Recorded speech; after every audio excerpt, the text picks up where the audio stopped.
Welcome everyone, welcome to another video session. From today we are starting a new lecture series, okay, that is about cell biology, right? So today is our very first lecture of this series. We are trying to focus on some basic introduction.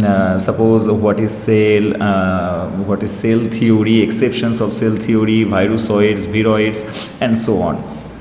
So these series are very helpful for those candidates who are preparing for SET, GATE, DBT, NET, right? IIT JAM or any other entrance exams. So without wasting any time, let's get started with the lecture. So first of all, we all know that what is cell? Cell is the basic unit of life, right? সেলকে আমরা basically কী হিসেবে চিনি, যে structural and functional unit of life, অর্থাৎ এমন unit যেটা আমাদের দেহ গঠনের ক্ষেত্রে গুরুত্বপূর্ণ রোল প্লে করছে। The smallest unit, even you can say the smallest unit of life, অর্থাৎ সেলের চেয়ে ছোট জিনিস আমরা আর পাবো না, তাই না? যদিও সেল থেকেই আমাদের পুরো অর্গানিজমস তৈরি হয়েছে, এটা আমরা কনসিডার করতে পারি। কিন্তু যখন আমরা সেলকে ডিফাইন করতে চাই, সেলকে আমরা কী করে ডিফাইন করতে পারি? তো সেলকে ডিফাইন করার ক্ষেত্রে আমরা এই দুটো স্টেটমেন্টকে ইউজ করতে পারি। ফার্স্ট অফ অল, সেল হলো তারাই যারা ইন্ডিপেন্ডেন্ট এক্সিস্টেন্স শো করবে। ইন্ডিপেন্ডেন্ট এক্সিস্টেন্স মিনস অর্থাৎ এই নেচারে যদি একটা সেলকে আমরা রেখে দিই, নেচারে একটা প্রপার এনভায়রনমেন্টাল কন্ডিশনে যদি আমরা একটা সেলকে রেখে দিই, তাহলে সেই সেলটা কিন্তু ইজিলি সারভাইভ করবে, অর্থাৎ তার সারভাইভারের জন্য অন্য কারোর হেল্পের কোনো প্রয়োজন নেই। যদি আমরা এক্সাম্পল হিসেবে দেখতে চাই, এক্সাম্পল হিসেবে আমরা অ্যামিবাকে দেখতে পারি, তাই না? অ্যামিবা তো unicellular organism, right? Amoeba unicellular organism, অর্থাৎ তার বডি একটি মাত্র সেল নিয়ে তৈরি। সাপোজ দিস ইজ অ্যামিবা, একটি মাত্র সেল নিয়ে এই অ্যামিবা কিন্তু তৈরি। তো এই অ্যামিবাকে বেঁচে থাকার জন্য নিশ্চয়ই কারোর উপর ডিপেন্ড করতে হচ্ছে না, অন্য কোনো টিস্যু বা অন্য কোনো অর্গ্যান বা অন্য কোনো অ্যানিম্যালস তার উপর ডিপেন্ড করতে হচ্ছে না, রাইট? এই সেল কিন্তু এই একটা সেলই তার যাবতীয় এক্সিস্টেন্স শো করছে, অর্থাৎ সার্ভাইভালের জন্য যা যা কিছু করার দরকার সে শো করতে পারছে। অর্থাৎ আমরা এখান থেকে বলতেই পারি যে সেল কিন্তু ইন্ডিপেন্ডেন্ট এক্সিস্টেন্স শো করে, রাইট? সেল কিন্তু ইন্ডিপেন্ডেন্ট এক্সিস্টেন্স শো করে। শুধু ইন্ডিপেন্ডেন্ট এক্সিস্টেন্সই শো করে না, as well as performing the essential functions of life, অর্থাৎ বেঁচে থাকার জন্য যে যে ফাংশনগুলো পারফর্ম করা দরকার। যেমন যদি আমরা এক্সাম্পল হিসেবে অ্যামিবাকেই দেখি, তাহলে অ্যামিবার ডাইজেশন, রাইট? অ্যামিবার এক্সক্রিয়েশন, তারপরে আমরা যদি ধরে নিই যে অ্যামিবার রেসপিরেশন, এগুলো সমস্ত ফাংশন চালানোর জন্য এই সেল কিন্তু অন্য কারোর উপর ডিপেন্ড নয়। এই সেলটা নিজেই এই সমস্ত যাবতীয় যে এসেনশিয়াল ফাংশন একটা জীবন ধারণের জন্য, সবগুলো এই সেলের মধ্যেই পারফর্ম হচ্ছে। তার মানে একটা সেল ইন্ডিপেন্ডেন্ট এক্সিস্টেন্সও যেমন শো করছে, তেমন এসেনশিয়াল ফাংশন যেগুলো লাইফের জন্য দরকার সেগুলোও শো করছে। অর্থাৎ এই সেন্সে আমরা বলতেই পারি যে cell are those who are performing the essential function of life as well as show the independent existence, right? তাদেরকে আমরা কি বলবো? সেল বলবো। এই সেলের কথা যখন হচ্ছে, তাহলে খুব কমনলি আমাদের বলে রাখা দরকার, আমরা হয়তো জানি, নিচু ক্লাসে পড়েছি, যে রবার্ট হুক, তাই না? এই সায়েন্টিস্ট কিন্তু প্রথম সেল অবজার্ভ করেছিলেন। ফার্স্ট সেল ডিসকভার কে করেছিলেন? Robert hook. যদিও এখানে আমাদেরকে মনে রাখতে হবে, রবার্ট হুক জেনারেলি একটা প্ল্যান্টের যে কর্ক সেল, সেই কর্ক সেলকে অবজার্ভ করেছিলেন, এবং তিনি বি হাইভের মতো কিছু হেক্সাগোনাল স্ট্রাকচার পেয়েছিলেন, অর্থাৎ মৌচাকের মতো কিছু হেক্সাগোনাল স্ট্রাকচার পেয়েছিলেন, যেগুলো পরবর্তীকালে আমরা জানতে পারি যে এগুলো নর্মালি সেল ওয়াল ছিল, সেল ওয়াল দিয়ে ঘেরা এক ধরনের চেম্বার ছিল, যেগুলো ডেফিনেটলি ডেড সেল ছিল। ওকে, যদিও ডেড সেল হোক বা লাইফ সেল হোক, প্রথম এই সেলের কনসেপ্ট বা সেল যে চেম্বার বলে কিছু একটা রয়েছে, সেই কনসেপ্ট দিয়েছিলেন আমাদের রবার্ট হুক। ওকে, যদিও এর কিছু সময় পরে আরেকজন সায়েন্টিস্ট, যার নাম হয়তো আমরা জানি, লিউয়েনহক, তাই না? লিউয়েনহক তিনি কি বলেছিলেন? তিনি প্রথম লিভিং সেল অবজার্ভ করেছিলেন আন্ডার মাইক্রোস্কোপ, লিভিং সেল। তাহলে ফার্স্ট লাইফ সেল দেখেছিলেন লিউয়েনহক, আর ডেড সেল দেখেছিলেন রবার্ট হুক। ডেড হোক বা লাইভ হোক, প্রথম সেল অবজার্ভ করেছিলেন রবার্ট হুক, গট ইট, আর লিভিং সেল অবজার্ভ করেছিলেন লিউয়েনহক। ওকে, তো এইরকম একটা টাইমে সেল সম্পর্কে যখন ক্লিয়ার কাট কোনো ধারণা ছিল না, তখন দুজন সায়েন্টিস্টকে আমাদের খুব ভালো করে মনে রাখতে হবে। একজনের নাম হলো শেলডেন, আর একজনের নাম সোয়ান, তাই তো? শেলডেন আর একজনের নাম সোয়ান। এই দুজন সায়েন্টিস্ট কী করলেন? এই দুজন সায়েন্টিস্ট যাবতীয় এক্সপেরিমেন্টের ওপর বেস করে সেল সম্পর্কে একটা বেসিক ধারণা দেওয়ার চেষ্টা করলেন, যেটা কি আজকের দিনে আমরা সেল থিওরি হিসেবে জানি। ওকে, তাহলে সেল থিওরির প্রবক্তা হলেন শেলডেন আর সোয়ান। সেল থিওরি আমাদেরকে কি বলে? সেল থিওরি যে মেন পস্টুলেট ছিল, মেন যে গল্প ছিল, সেই গল্পটা কি? সেই গল্পটা ছিল, তারা বলেছিলেন যে অল লিভিং অর্গানিজমস, তুমি যে কোনো লিভিং অর্গানিজমসকেই দেখো না কেন, they are composed of cells. All living organisms are composed of cells, অর্থাৎ প্রত্যেকের বডি সেল নিয়ে তৈরি, অথবা যদি তোমরা মাল্টি সেলুলার অর্গানিজম দেখতে চাও তাহলে শুধু সেলই নয়, তার সঙ্গে দ্য প্রোডাক্ট অফ সেলস, অর্থাৎ all living organisms are composed of cells and the product of cells. কীরকম? যদি আমরা একটা ইউনিসেলুলার অর্গানিজম, যেমন অ্যামিবার কথা বলছিলাম, এর বডি তো একটা মাত্র সেল নিয়েই তৈরি, তাই না? কিন্তু যখনই আমরা হায়ার অর্গানিজমে যাব, অ্যানিম্যালসের ক্ষেত্রে বা ইউক্যারিওটিক প্ল্যান্টসের ক্ষেত্রে আসবো, তখন আমরা কি দেখব? যে এই ধরনের অনেকগুলো সেল, যাদের অরিজিন আর ফাংশন মানে উৎস আর কাজ এক, সেই সেলগুলো মিলে টিস্যু তৈরি করছে, তাই না? তারপর এই টিস্যু থেকে ধীরে ধীরে আমাদের অর্গ্যান তৈরি হচ্ছে, দেন অর্গ্যান থেকে অর্গ্যান সিস্টেম। তাহলে এগুলো সবগুলোই কি? এগুলো সবগুলোই তো সেলেরই প্রোডাক্ট, তাই না? সেলগুলো কম্বাইন হয়ে টিস্যু, অর্গ্যান সিস্টেম এগুলো তৈরি করছে। তাহলে আইদার লিভিং অর্গানিজম শুধুমাত্র সেল দিয়ে তৈরি হতে পারে, অথবা প্রোডাক্ট অফ সেল, শুধু সেল নয়, সেলের পাশাপাশি তার যে প্রোডাক্ট সেটা দিয়েও তৈরি হতে পারে, যেটা আমরা মাল্টিসেলুলার অর্গানিজমসের ক্ষেত্রে দেখতে পাই। তো এই সেল থিওরি থেকে একটা ক্লিয়ার কাট ধারণা অন্তত আমরা পেলাম অ্যাবাউট সেল, তাই না? যে সেল থিওরি আমাদেরকে এই গল্পটা বললো যে যে কোনো অর্গানিজম তুমি তুলে নাও না কেন, প্রত্যেকটা অর্গানিজমই সেল আর তার প্রোডাক্ট নিয়েই তৈরি, অর্থাৎ cell is the basic fundamental and structural unit of life. কিন্তু এখানে একটা কোশ্চেন থেকেই যায়, এই সেল থিওরি সেল সম্পর্কে একটা বেসিক ইন্ট্রোডাকশন দিলেও এই সেল থিওরি কিন্তু বলতে পারেনি যে সেল কি করে অ্যারাইজ করে, রাইট? যেমন ফর এক্সাম্পল, আমরা জানি যে আমরা যখন জন্ম নিই, অর্থাৎ প্রথম আমরা মাতৃগর্ভে আমরা থাকি, তখন আমরা কি হিসেবে থাকি? প্রথম আমাদের যে তৈরি হয় সেটা হচ্ছে স্পার্ম আর ওভাম ফিউশন করে জাইগোট তৈরি করে, রাইট? এইবার এই জাইগোটটাই ফার্দার এখান থেকেই আমরা একটা মাল্টি সেলুলার অর্গানিজম তৈরি হই, নিজেদের কথাই যদি আমরা কল্পনা করি। এবার প্রশ্ন হচ্ছে যে এই মাল্টি সেলুলার অর্গানিজমে তো আর একটা সেল নেই, তাই না? মাল্টি সেলুলার একাধিক সেল আছে, কিন্তু প্রথম তৈরি হচ্ছে আমরা একটা সেল জাইগোট থেকে। তাহলে এই একটা সেল থেকে এতগুলো সেল তৈরি হলো কি করে? আজকের দিনে অ্যান্সারটা হয়তো বলা খুব সহজ, বাট সেই টাইমে দাঁড়িয়ে সেল থিওরি কিন্তু এই কনসেপ্টকে দিতে পারেনি।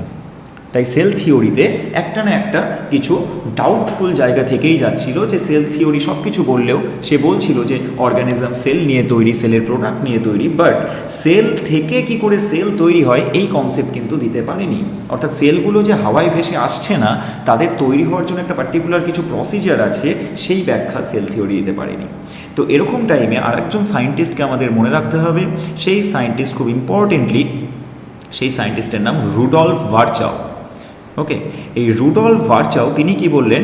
তিনি সেল থিওরির এই কথাগুলোকে একই রাখলেন। তিনি বললেন যে হ্যাঁ, ডেফিনেটলি শেলডেন আর সোয়ান সাহেব যে কথাগুলো বলেছেন যে all living organisms are composed of cells and the product of cells, this statement is very much correct, একদম ঠিক স্টেটমেন্ট। বাট তিনি আর একটা স্টেটমেন্টকে এখানে অ্যাড করলেন, তিনি বললেন যে all cells arise from pre existing cells, arise from pre existing cells, right?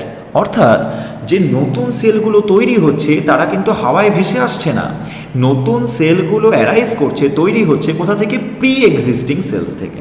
তার মানে আমরা যদি এই কনসেপ্টটাতে ব্যাক করে যাই, এই জাইগোটের কনসেপ্টে, তাহলে জাইগোট তো একটা সেল, দেন ওটাই ডিভাইড করে করে করে করে একাধিক সেলের মাল্টিসেলুলার অর্গানিজম বানালো। তাহলে একটা সেল সে হাওয়া থেকে ভেসে চলে আসতে পারে না, সেই সেলটা কোথা থেকে আসে? তার প্রি এক্সিস্টিং সেল থেকে। তার মানে আগে থেকে যদি আমার কাছে একটা সেল প্রেজেন্ট থাকে, রাইট, সাপোজ ধরে নেওয়া যাক যে এটা একটা সেল, তাহলে এই সেলটাই ফার্দার ডিভাইড করে এখান থেকে দুটো সেল বানাবে, তারপর সেই সেল ডিভাইড করে সেখান থেকে দুটো সেল বানাবে।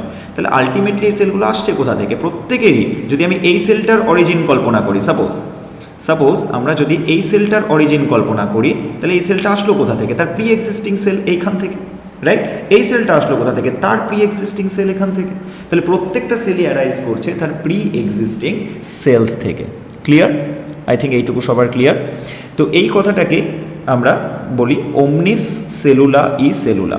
ওকে, ওমনিস সেলুলা ই সেলুলার, অর্থাৎ all cells are coming from pre existing cells. এবার এখানে একটা কোশ্চেন কিন্তু অ্যারাইজ হতেই পারে যে তাহলে পৃথিবীতে প্রথম সেলটা কি করে আসলো, তাই না? তার তো প্রি এক্সিস্টিং কিছু ছিল না, তাহলে ফার্স্ট সেলটা কি করে আসলো সেই ব্যাখ্যাও কি আমরা সেল থিওরি থেকে পাই? উত্তর হচ্ছে না, সেল থিওরি সেই ব্যাখ্যা দেয় না। প্রথম সেলের অরিজিন যদি ভাবতে হয় তাহলে আমাদেরকে এভলিউশনে ফিরে যেতে হবে, আমাদেরকে ওপারিন হ্যালডেনের হাইপোথেসিস নিয়ে কথা বলতে হবে, যেখানে কোয়া সার্ভেড মাইক্রোস্ফিয়ার, তাই না? তারপর সেখান থেকে একটা কমপ্লিট সেল তৈরি হলো। তো ফার্স্ট সেলটা অ্যারাইজ করার যে মেকানিজম সেটা আমাদেরকে এভলিউশনে পড়তে হবে, কিন্তু ফার্স্ট সেল অ্যারাইজ হয়ে যাওয়ার পর বাকি যত সেল তৈরি হয়েছে সেগুলো কিন্তু সবাই সেই সেলটা থেকেই ডিভাইড করে করে তৈরি হয়েছে। সেই কথাটাই আমরা এখানে বলছি যে all cells arise from pre existing cells. যখনই এই কথাটা অ্যাড হয়ে গেল তখনই আমরা এটাকে বলে দিলাম মডার্ন সেল থিওরি। তাহলে মডার্ন সেল থিওরির প্রবক্তাকে, তাহলে মডার্ন সেল থিওরির প্রবক্তা কিন্তু আমাদের রুডলফ ভার্চাউ, যেখানে নর্মাল সেল থিওরি অর্থাৎ all living organisms are composed of cell and their products, এই স্টেটমেন্টটার প্রবক্তা হলো শেলডেন আর সোয়ান। Got it? তাহলে একটা সেল সম্পর্কে আশা করি ওভারভিউ আমাদের ক্লিয়ার হয়েছে যে সেল কি এবং সে কীভাবে নিজের এক্সিস্টেন্সকে বজায় রাখছে। এখানে আমরা একটা স্টেটমেন্টকে ইজিলি বলতে পারি যে যদি এমন কোনো স্ট্রাকচার আমাদের নেচারে এক্সিস্ট করে যে স্ট্রাকচারটা সেলের বেসিক ফান্ডামেন্টস মেনে চলে না, অর্থাৎ সেল হওয়ার জন্য যে যে ফান্ডামেন্টসগুলো দরকার, একটা প্লাজমা মেমব্রেন, তার ভেতরে সাইটোপ্লাজম, তারপরে হচ্ছে জেনেটিক কম্পোনেন্ট, বিভিন্ন সেল অর্গ্যানেল, এই যে ফান্ডামেন্টস এগুলো যদি কোনো পোর্শন বা কোনো মেটেরিয়াল মেনে না চলে, অর্থাৎ যে সেলের ক্যারেক্টারিস্টিক্স মানে না, তাকে কিন্তু আমরা বলবো না যে সে নিজের ইন্ডিপেন্ডেন্ট এক্সিস্টেন্স শো করবে। ওকে, অর্থাৎ anything less than a cell does not ensure the independent living, অর্থাৎ সেলের থেকে কম কিছু সেটা কিন্তু পৃথিবীতে তার লিভিং এক্সিস্টেন্স বা ইন্ডিপেন্ডেন্ট এক্সিস্টেন্স দেখাতে পারে না। এইখানেই চলে আসে সেল থিওরির কিছু এক্সেপশন, অর্থাৎ যারা সেল থিওরি অর্থাৎ সেলের যে বেসিক ফান্ডামেন্ট সেগুলো মেনে চলে না, তাই আমরা সেগুলোকে সেলও বলবো না। তাহলে এরকম সেল থিওরির এক্সেপশন কারা কারা আছে? সেল থিওরির এক্সেপশনের মধ্যে আমরা মেনলি 4টে জিনিসকে ফোকাস করব। ফার্স্ট অফ অল ভাইরাস, এটা তো আমরা অনেক নিচু ক্লাস থেকেই পড়ে আসছি যে ভাইরাসকে কিন্তু আমরা সেল বলছি না বা কোনো লিভিং অর্গানিজম বলছি না। ভাইরাস যখন কোনো অ্যানিম্যালের বডিতে থাকে বা প্ল্যান্টের বডিতে থাকে তখন সে লিভিং, বাট যখন সে এক্সটার্নাল এনভায়রনমেন্টে থাকে এক্সট্রা সেলুলার, তখন সে কিন্তু নন লিভিং অর্থাৎ জড় পদার্থের মতো কাজ করে, তাই না?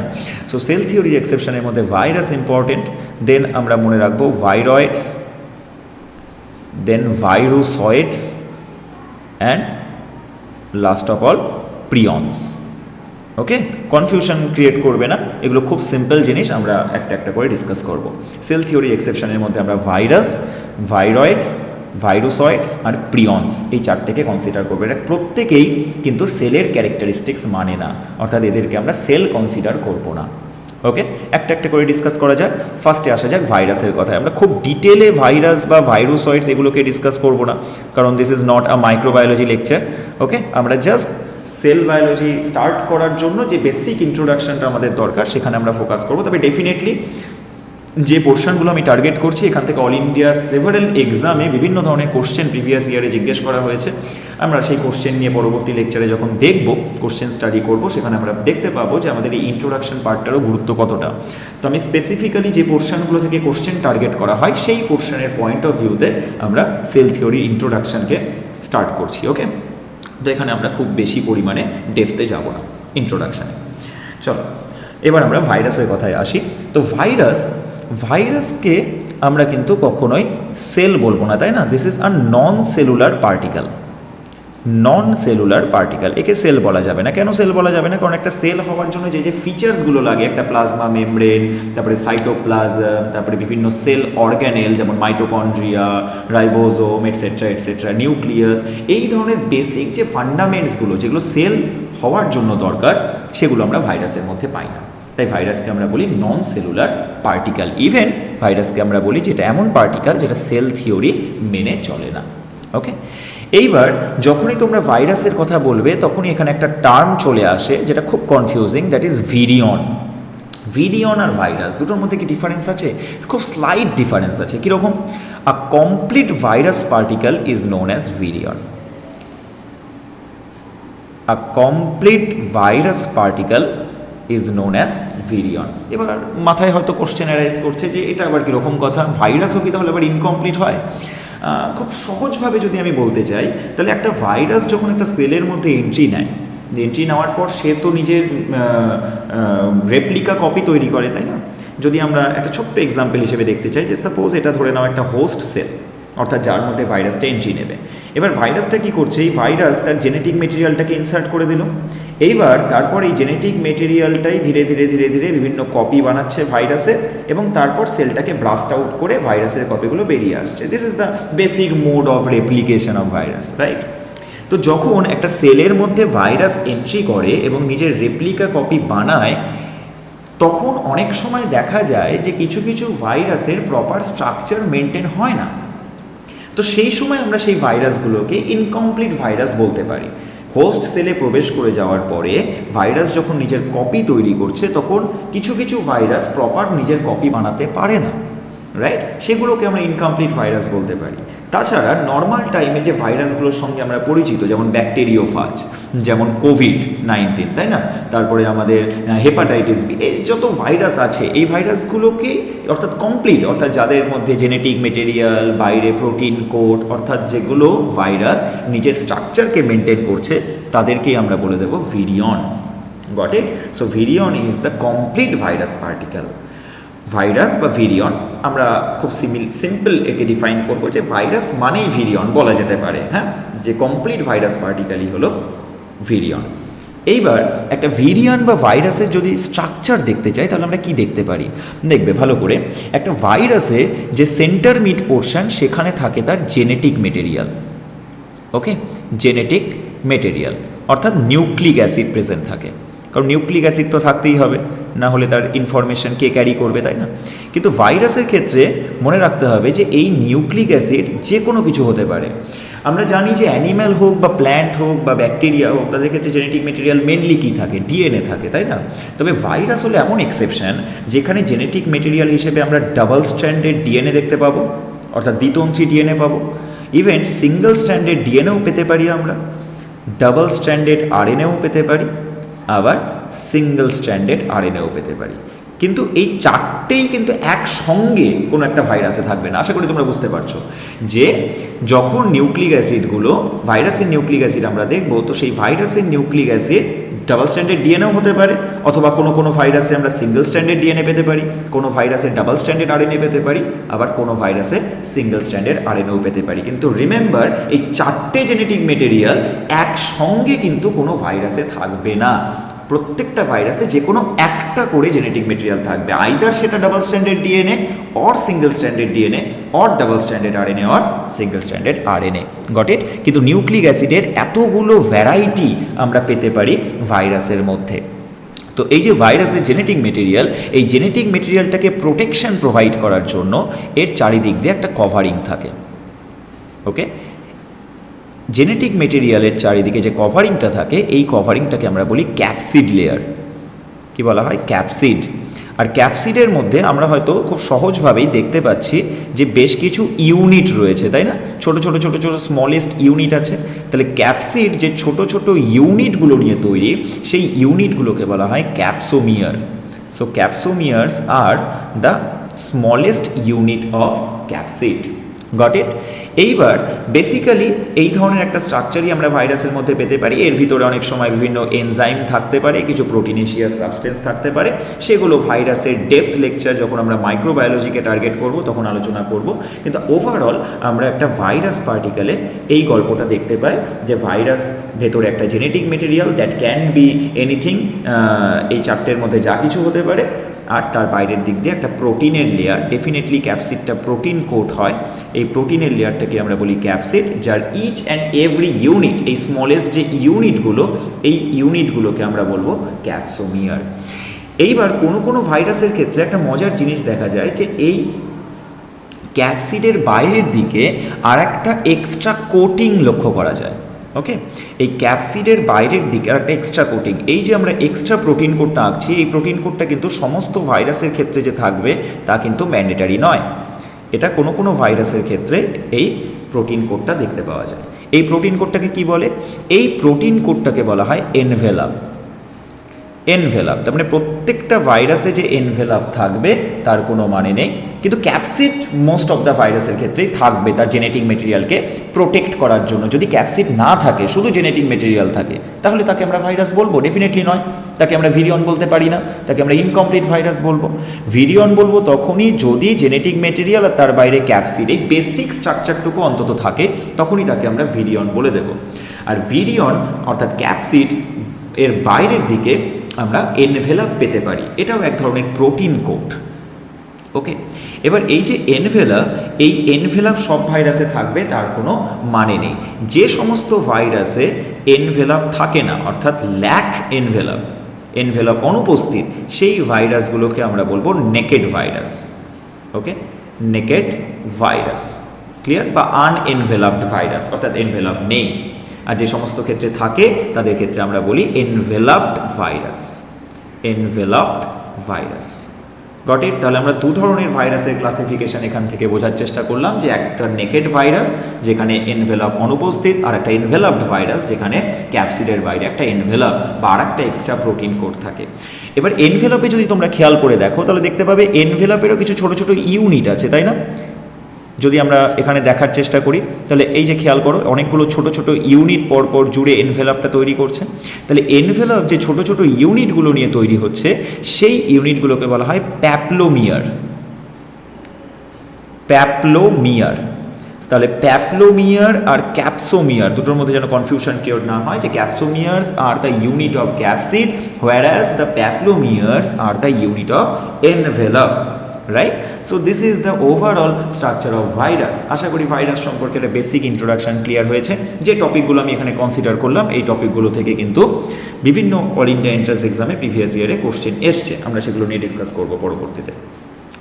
এবার ভাইরাস, এখানে একটা মিসকনসেপ্ট আমাদের থাকে যে আমরা মনে করি যে ভাইরাস বোধহয় শুধু অ্যানিম্যালকেই ইনফেক্ট করে, তাই না? বা অনেকে হয়তো আমরা জানি যে অ্যানিম্যাল ছাড়াও প্ল্যান্টকে ইনফেক্ট করে, যেমন প্ল্যান্ট ভাইরাস হয়, অ্যানিম্যাল ভাইরাস হয়। কিন্তু আমাদেরকে এখানে মনে রাখা দরকার যে ভাইরাস যে শুধুমাত্র অ্যানিম্যাল বা প্ল্যান্টকে ইনফেক্ট করবে তা নয়।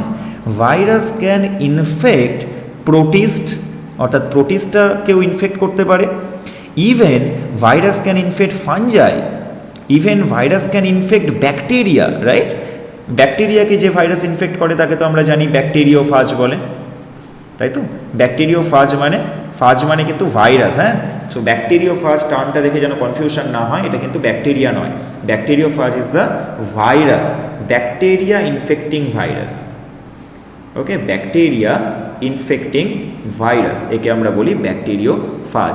তাহলে ভাইরাস, জাস্ট জানার জন্য আমি বলে রাখছি যে ভাইরাস কিন্তু শুধু অ্যানিম্যাল বা প্ল্যান্টকে ইনফেক্ট করে না, প্রোটিস্টটাকে ইনফেক্ট করে, ফাঞ্জাইকে ইনফেক্ট করে, ব্যাকটেরিয়াকে ইনফেক্ট করে। অর্থাৎ ভাইরাস প্রায় সমস্ত ইউক্যারিওটিক, প্রোক্যারিওটিক সমস্ত অর্গানিজমসকে ইনফেক্ট করার এবিলিটি রাখে। ওকে, আর ভাইরাস কিন্তু নর্মাল মাইক্রোস্কোপে দেখা সম্ভব নয়। ভাইরাসের জন্য ইলেকট্রন মাইক্রোস্কোপ প্রয়োজন। কেন? কারণ ভাইরাসের সাইজ কিন্তু 10 to 400 ন্যানোমিটারের মধ্যে ভ্যারি করে, 10 থেকে 400 ন্যানোমিটারের মধ্যে থাকে ভাইরাস। তাই এই জন্য ভাইরাসকে বাস্তবে খালি চোখে তো দূরের কথা, নর্মাল মাইক্রোস্কোপে দেখাও সম্ভব নয়, এই জন্য ইলেকট্রন মাইক্রোস্কোপ দরকার। ওকে, তাহলে ভাইরাস আশা করি ক্লিয়ার হয়েছে। এইবার আমরা সেকেন্ড এক্সেপশনের দিকে যাই, দ্যাট ইজ ভাইরয়েডস। ভাইরয়েডস যখন আমরা কথা বলবো, এই ভাইরয়েডসটা তাহলে কি? প্রত্যেকটার মধ্যে একটু ডিসিমিলারিটি আছে, তাই কনফিউশন যেন ক্রিয়েট না হয় সেদিকে খেয়াল রাখবে। দেখো ভাইরয়েডস, ভাইরয়েডসকে আমরা খুব সিম্পল ব্যাখ্যা দিতে পারি, these are the infectious RNA, infectious RNA particle. তার মানে এখানে কোনো প্রোটিন কোড নেই, কোনো এক্সট্রা এনভেলাপ নেই, ক্যাপসিড নেই, কিচ্ছু নেই, কোনো এনজাইম নেই, সিম্পল একটা ইনফেকশিয়াস আরএনএ, এক ধরনের আরএনএ পার্টিকেল। যদি সেটা অ্যানিম্যাল বা প্ল্যান্টের বডিতে এন্ট্রি নেওয়ার পরে ইনফেকশন কজ করে, ডিজিজ কজ করে, তখন সেই আরএনএ পার্টিকেলটাকে আমরা নাম দিয়ে দেবো ভাইরয়েডস। অর্থাৎ infectious RNA particles is known as viroids. Specific features কি? এই যে ইনফেকশিয়াস আরএনএ পার্টিকেল, এটা কিন্তু সিঙ্গেল স্ট্যান্ডার্ড আরএনএ। মনে রাখতে হবে যে single standard RNA is mainly acts as a viroid. এখানে কিন্তু ডাবল স্ট্যান্ডার্ড আরএনএ ভাইরয়েড হিসেবে কাজ করতে পারবে না। অর্থাৎ নেচারে উপস্থিত সিঙ্গেল স্ট্যান্ডার্ড আরএনএ প্লাস যেগুলো সার্কুলার হবে, ক্লোজড হবে আর কোভ্যালেন্টলি অ্যাটাচড হবে। কোভ্যালেন্টলি অ্যাটাচড হবে মানে কি, আমরা একটা একটা করে ওয়ার্ডকে দেখার চেষ্টা করি। প্রথমেই আমরা বললাম সিঙ্গেল স্ট্র্যান্ডেড আরএনএ, অর্থাৎ আরএনএ হতে হবে যেটা একটা মাত্র তন্ত্রী থাকবে, সিঙ্গেল স্ট্র্যান্ডেড আরএনএ। তারপরে আমরা বললাম যে সিঙ্গেল স্ট্র্যান্ডেড আরএনএটাকে সার্কুলার হতে হবে, তাহলে হয়ে গেল সার্কুলার। থার্ড আমরা বললাম ক্লোজড, অর্থাৎ এই সার্কেলটাকে কমপ্লিট ক্লোজ হতে হবে। ওকে, কমপ্লিট ক্লোজ হতে হবে। আর ক্লোজ হওয়ার জন্য এই দুটো এন্ডের মাঝখানে তো নিশ্চয়ই একটা বন্ড কাজ করেছে, এই বন্ডটাকেই আমরা বলবো কোভ্যালেন্ট বন্ড। এই যে ক্লোজ হওয়ার জন্য দুটো এন্ডের মাঝখানে যে বন্ড কাজ করছে, this bond is known as covalent bond.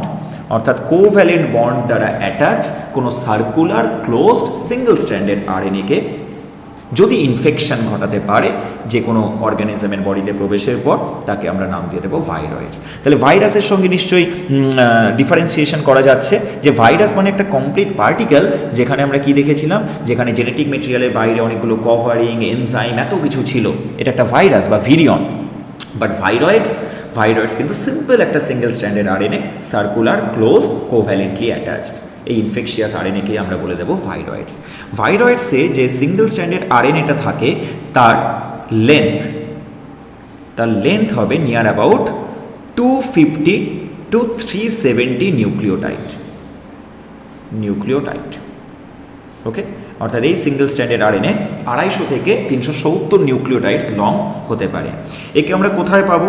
যেহেতু এটা একটা সিঙ্গেল স্ট্র্যান্ডেড আরএনএ, তাই না, তাই এটা কোথায় প্রবেশ করবে? একটা হিউম্যান ছেড়ে দিয়ে আমরা যদি কোনো অর্গানিজমস বলি, লিভিং অর্গানিজমস, মেনলি মনে রাখতে হবে যে ভাইরয়েডস কিন্তু প্ল্যান্টসকে ইনফেক্ট করে। হ্যাঁ, মেনলি প্ল্যান্টসকে ইনফেক্ট করে, অ্যানিমালসও পাওয়া যায়, বাট মেনলি প্ল্যান্টস। সো প্ল্যান্টসের বডিতে এন্ট্রি নেওয়ার পরে একে আমরা দেখতে পাবো কোথায়? এই ভাইরয়েডসগুলোকে মেনলি ভাইরয়েডসগুলো প্রেজেন্ট থাকে নিউক্লিওলাসে। Nucleolus, not nucleus, remember nucleolus বলেছি কিন্তু, তার মানে একটা সেলের মধ্যে যদি নিউক্লিয়াস এটা হয়, তাহলে নিউক্লিয়াসের ভেতরে যে ডেন্স স্ট্রাকচার থাকে that is known as nucleus. তো এই নিউক্লিয়াসের মধ্যে আমরা দেখতে পাবো যে অনেকগুলো সেভারেল এই ইনফেকশিয়াস আরএনএ পার্টিকেল অর্থাৎ ভাইরয়েডস কিন্তু থাকতে পারে। আর যদি নিউক্লিওলাসে আমরা না পাই, সেক্ষেত্রে আমরা ক্লোরোপ্লাস্টে পেতে পারি। তাহলে একটা প্ল্যান্ট যদি সে ভাইরয়েডস দ্বারা ইনফেক্টেড হয়, তাহলে সেই প্ল্যান্টসের আমরা যদি নিউক্লিওলাস বা ক্লোরোপ্লাস্ট স্টাডি করি, তাহলে আমরা কিন্তু ভাইরয়েডস অর্থাৎ এই ইনফেকশিয়াস আরএনএ পার্টিকেলকে পেতে পারি। আর ভাইরয়েডসের মোস্ট ইম্পর্টেন্ট যে স্টেটমেন্ট আমাদেরকে মনে রাখতে হবে, এই যে সিঙ্গেল স্ট্র্যান্ডেড আরএনএটার কথা আমরা বলছি, যেটা ইনফেকশিয়াস আরএনএ অর্থাৎ ভাইরয়েডস, এ কিন্তু কোনো রকম জিন প্রোডাক্টকে কোড করবে না। তার মানে কি? তার মানে আমরা তো জানি যে আরএনএ থেকে প্রোটিন তৈরি হয় বা এনজাইম ফর্ম করে, রাইট? আরএনএ থেকে এগুলো হয়, কিন্তু এই আরএনএগুলো যেগুলো আমাদের ভাইরয়েডস, সেই আরএনএগুলোর কোনো ধরনের প্রোটিন কোড করবে না। প্ল্যান্টের বডিতে এন্ট্রি নেওয়ার পরে কোনো প্রোটিন কোড করবে না। এই আরএনএ থেকে কোনো প্রোটিন তৈরি হয় না, সিম্পল এই আরএনএটা নিজেই ইনফেকশিয়াস আরএনএ পার্টিকেল হবে, অর্থাৎ সেই ইনফেকশন কজ করতে পারবে। তাহলে মেন তিনটে পয়েন্টকে আমরা এখানে ফোকাস করব, যে আমরা নিউক্লিওলাসে পেতে পারি বা ক্লোরোপ্লাস্টে পেতে পারি, ইনফেকশিয়াস হবে, কোনো জিন প্রোডাক্ট কোড করবে না। ওকে, এই কয়েকটা পয়েন্টকে আমরা এখান থেকে মনে রাখবো। So this is all about viroids. এইবার আসা যাক ভাইরোসয়েডস। দেখো, ভাইরয়েডস আর ভাইরোসয়েডস নাম দুটো খুব কাছাকাছি, তাই না? তিনটে নামই কিন্তু অ্যাকচুয়ালি খুব কাছাকাছি, ভিরিয়ন, ভাইরয়েড, ভাইরোসয়েডস। দেখো, ভাইরোসয়েডস কিন্তু just similar to the viroid, মনে রাখতে হবে, একদম সিমিলার টু দ্য ভাইরয়েড। শুধু দুটো জায়গাতে এক্সেপশন আছে, একদম সিমিলার টু দ্য ভাইরয়েড। তাহলে সিমিলারনেসগুলো কী কী? প্রথম কথা, ভাইরোসয়েডও আমরা বলবো this is the infectious single stranded RNA particle, একদম ভাইরয়েডসও আমরা যেটা পেয়েছিলাম। সেকেন্ড, আমরা বলবো এখানেও সিঙ্গেল স্ট্র্যান্ডেড আরএনএ থাকে, যেটা সার্কুলার নেচারের হয়, রাইট, যেটা ক্লোজড হয়, ইভেন কোভ্যালেন্টলি অ্যাটাচ থাকে। এটাও কিন্তু একদম সিমিলার কার সঙ্গে? ভাইরয়েডসের সঙ্গে। ওকে, তাহলে ডিফারেন্সটা কোথায়? ভাইরয়েডসের সঙ্গে ডিফারেন্সটা কোথায়? এইবার ডিফারেন্সটা মনে রাখতে হবে। দেখো, ভাইরয়েডসগুলো, যখনই আমরা ভাইরয়েডসের কথা বলেছিলাম, আমরা বলেছিলাম ভাইরয়েডসগুলো 250 থেকে 370 নিউক্লিওটাইড লং, তার মানে অত্যন্ত ছোট, তাই না? খুব ছোট ছোট পার্টিকেল ভাইরয়েডস। বাট যখনই আমরা ভাইরোসয়েডসের কথা বলবো, ভাইরোসয়েডসগুলো কিন্তু নিয়ার অ্যাবাউট 1700 নিউক্লিওটাইডস লং। তাহলে এগুলো কিন্তু তুলনায় লার্জ পার্টিকেলস। তাহলে এখান থেকে এমসিকিউতে কোশ্চেন্স থাকতেই পারে যে কম্পারেটিভলি ভাইরয়েডসগুলো স্মলার হয় compare to the ভাইরোসয়েডস।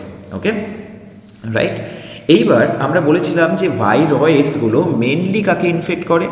Mainly infect plants, তাই না? Mainly infects plants. কিন্তু ভাইরোসয়েডসগুলো কিন্তু মেনলি ইনফেক্ট অ্যানিম্যালস।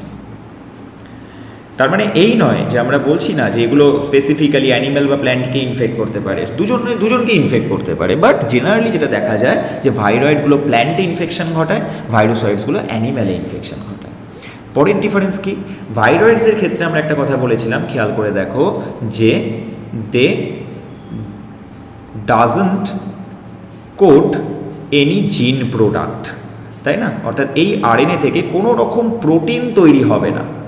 বাট ভাইরোসয়েডসে কিন্তু নিজের কপি বা প্রোটিন তৈরির এবিলিটি আছে। ওকে, দে কোডস ফর জিন প্রোডাক্ট, অর্থাৎ এখান থেকে কিন্তু প্রোটিন তৈরি হবে। আরেকটা জিনিস মনে রাখবে, ভাইরোসয়েডসগুলো নিজে নিজে কোনো হোস্টের বডিতে প্রবেশ করতে পারে না। যদি আমরা একটা অ্যানিম্যালের কথা ভাবি, তাহলে সে কিন্তু নিজে নিজে অ্যানিম্যালের কাছে যেতে পারবে না। ফর এক্সাম্পল, আমরা কল্পনা হিসেবে ম্যালেরিয়া রোগের প্যাথোজেনকে ভেবে দেখি, প্লাজমোডিয়াম। প্লাজমোডিয়াম কি নিজে নিজে একটা অ্যানিম্যালের বডিতে গিয়ে ম্যালেরিয়া কজ করতে পারে? উত্তর হচ্ছে না। তাকে নির্ভর করতে হয় কার উপরে? অ্যানোফিলিস। তাহলে ফিমেল অ্যানোফিলিস তাকে ক্যারি করে নিয়ে যায়, তাই না? তবেই সে ম্যালেরিয়া কজ করতে পারে। তো সিমিলারলি ভাইরোসয়েডসগুলোও কিন্তু নিজে থেকে একটা অ্যানিম্যালকে ইনফেক্ট করার এবিলিটি রাখে না। তাহলে এদেরকে কার জন্য ওয়েট করতে হয়? They need a helper virus. আর একটা হেল্পার ভাইরাসের ওপর এদেরকে অপেক্ষা করে থাকতে হয়, তবেই তারা হোস্ট সেলকে ইনফেক্ট করতে পারে। যেমন আমরা একটা এক্সাম্পল নিয়ে বোঝার চেষ্টা করছি, হ্যাঁ, যে কীভাবে হেল্পার ভাইরাস তাকে রোল প্লে করে। তাহলে আশা করি এইটুকু আগে ক্লিয়ার হয়েছে যে ভাইরোসয়েডস আর ভিরিওয়েডসের মধ্যে কী কী সিমিলারিটি আর কী কী ডিসিমিলারিটি আছে। সিমিলারিটি কিন্তু দুটোই আরএনএ পার্টিকেল, দুটোই আমার সিঙ্গেল স্ট্যান্ডার্ড ক্লোজড কোভ্যালেন্টলি অ্যাটাচ থাকবে, তাই না? আর ডিফারেন্স কী কী? একটা ছোট কম্পারেটিভলি, একটা লং। একটা প্ল্যান্টকে ইনফেক্ট করে, একটা কম্পারেটিভ মেনলি অ্যানিম্যালকে ইনফেক্ট করে। ভাইরয়েডস কোনো জিন প্রোডাক্টকে কোড করে না, হোয়ারাস ভাইরোসয়েডস কোডস ফর জিন প্রোডাক্ট। এবার লাস্ট পয়েন্টটাকে আমরা একটু বোঝার চেষ্টা করি, যেখানে আমরা বললাম যে এদের হেল্পার ভাইরাসের প্রয়োজন হয়। কীরকম? একটা ভাইরোসয়েডসে যদি আমরা এক্সাম্পল দেখি, তাহলে ভাইরোসয়েডসের এক্সাম্পল হলো হিউম্যান হেপাটাইটিস ডি ভাইরোসয়েডস। আমি কিন্তু ডি ভাইরাস বলিনি, আমরা বলেছি হিউম্যান হেপাটাইটিস ডি ভাইরোসয়েড। ওকে, এবার কিন্তু এই যে ভাইরোসয়েডটা, এ ভাইরোসয়েড নিজে নিজে প্রবেশ করতে পারবে না হিউম্যান বডিতে। একে হিউম্যান বডিতে প্রবেশ করার জন্য একটা হেল্পার ভাইরাস লাগবে, যে হেল্পার ভাইরাসটা এই ভাইরোসয়েডটাকে ক্যারি করে হিউম্যান বডিতে নিয়ে যাবে। বোঝা গেল? তাহলে সেই হেল্পার ভাইরাসটাকে, সেই হেল্পার ভাইরাসটার নাম হলো হেপাটাইটিস বি ভাইরাস। তাহলে হেপাটাইটিস বি ভাইরাস যখন অ্যানিম্যালে প্রবেশ করবে, হিউম্যানে প্রবেশ করবে, তখন সে চাইলে তার নিজের সঙ্গে ক্যারি করে নিয়ে আসতে পারে কাকে? Hepatitis D ভাইরোসয়েডসকে।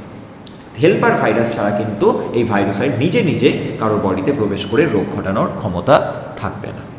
বোঝা গেল? তাহলে আশা করি আমি ভাইরয়েড, ভিরিয়ন আর ভাইরোসয়েডসকে ক্লিয়ার করতে পেরেছি।